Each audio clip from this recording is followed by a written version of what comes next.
यह है लाडलापुर, एक ऐसा गांव जहां सोने के बेशुमार झखैर मौजूद थे, लेकिन कभी किसी गैंग की हिम्मत नहीं हुई कि इस गांव पर हमला करे, क्योंकि लाडलापुर पर सिर्फ शाका का राज चलता था। शाका गांव के हर शख्स की इज्जत करता था, मजलूमों का सहारा था, और जब तक शाका मौजूद रहा लाडलापुर महफूज रहा।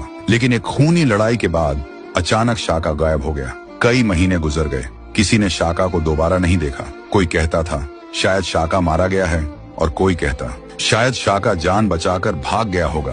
हकीकत किसी को नहीं पता थी।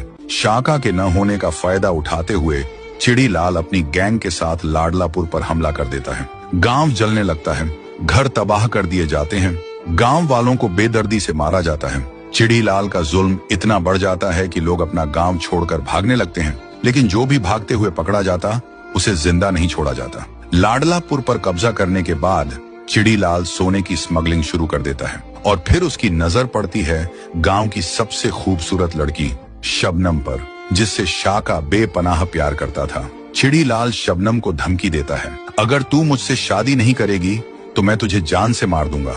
जब यह बात शबनम के भाई चंदू को पता चलती है तो वह किसी तरह अपनी जान बचाकर गांव से भाग जाता है। चंदू का सिर्फ एक मकसद होता है, शाका को ढूंढना और वापस लाडलापुर लाना। वह गांव गांव शहर शहर भटकता है, लेकिन शाका का कोई निशान नहीं मिलता। कई दिन भूखा प्यासा रहने के बाद चंदू जंगल में बेहोश होकर गिर जाता है, और दूसरी तरफ चिड़ीलाल शबनम से जबरदस्ती शादी की तैयारी कर रहा होता है। तो दोस्तों, अब सवाल यह है, क्या शाका वापस आएगा या फिर लाडलापुर चिड़ीलाल के जुल्म में हमेशा के लिए खत्म हो जाएगा?